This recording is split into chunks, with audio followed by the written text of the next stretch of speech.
चलिए आज हम लोग कोडिंग के कंसेप्ट को समझते हैं। और वैसे भी आर्टिफिशियल इंटेलिजेंस आ गया है तो हमारा रेस्पॉन्सिबिलिटी भी काफी ज्यादा बढ़ गया है, क्योंकि कोडिंग तो हमारे लिए एआई लिख कर दे देगा। अब कोडिंग में हमें ज्यादा माथापच्ची नहीं करना है, लेकिन उस कोडिंग को अपने नीड के अनुसार स्पेशलाइज करना या कस्टमर के नीड के अनुसार कस्टमाइज करने का काम किसका होगा?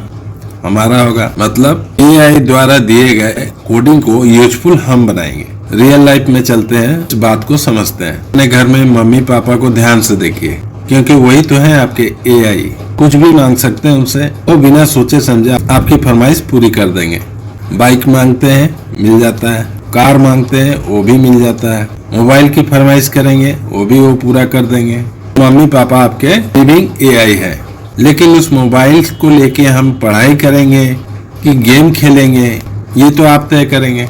बाइक का दोनों चक्का रोड पर रखकर चलाएंगे कि एक ही चक्का रोड पर रहेगा, एक चक्का हवा में, ये भी डिसाइड आप ही करेंगे। इसीलिए कह रहे हैं कि कॉन्सेप्ट और कॉमन सेंस तगड़ा, नहीं तो एक्सीडेंट का खतरा बढ़ जाएगा। कोडिंग को ध्यान से देखिए, 3 पार्ट है। पहला पार्ट जहाँ पे डेटा हम लोग इनपुट कर रहे हैं, दूसरा पार्ट प्रोसेसिंग हो रहा है, तीसरा और लास्ट पार्ट जहाँ से आउटपुट हमें मिल रहा है। जब भी कोडिंग कीजिएगा ये तीनों कंपलसरी पार्ट उसमें दिखाई देगा।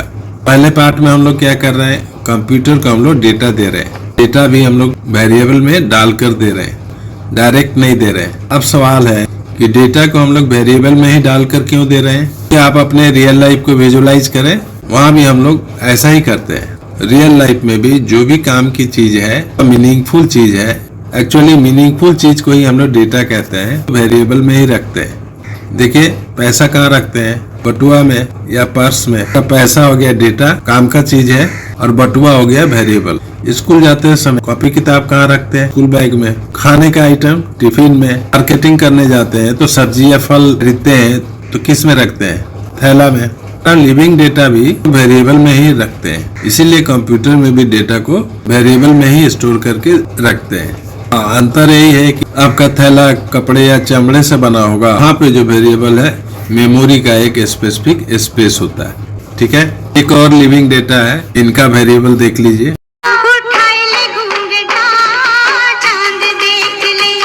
खान सर का डेटा को देख लीजिए, घूंघट वाले वेरिएबल के अंदर है। और यहाँ पे देखिए लिविंग डेटा है, वेरिएबल के अंदर से ही आपको कुछ इंफॉर्मेशन भी दे रहा है।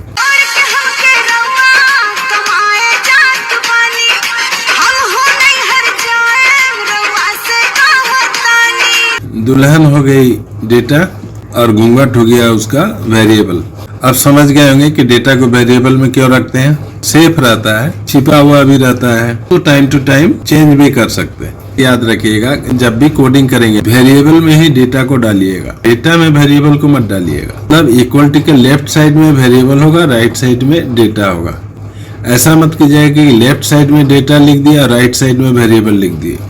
ये वही बात हो जाएगी, थैला में सब्जी ना डालकर सब्जी के ऊपर थैला डाल रहे हैं। ठीक है। दूसरा सवाल है कि आखिर हम लोग डेटा देते क्यों है? देखिए ऐसा है, थैला में सब्जी या राशन लाते हैं तभी तो हमें पका हुआ भोजन मिलेगा। पर्स में पैसा होगा तभी तो शॉपिंग हो सकता है। घूंघट में दुल्हन रहेगी तभी तो मुंह दिखाए की रस्म होगी।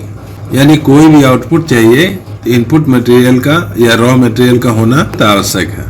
इसी कारण से कंप्यूटर को हम लोग इनपुट डेटा देते हैं, ताकि उस डेटा को लेके वो कुछ प्रोसेसिंग करे, हमें कुछ स्पेसिफिक आउटपुट दे दे। वीडियो अच्छा लगा है, इसको लाइक करके ज्यादा से ज्यादा लोगों तक शेयर कीजिए। कमेंट के माध्यम से अपना रेस्पॉन्स दीजिए। हमारे चैनल का सब्सक्राइब कर देंगे। हमारे और आपके बीच जो दिल का रिश्ता है उसमें मजबूती बना रहे। दिल पे किसी का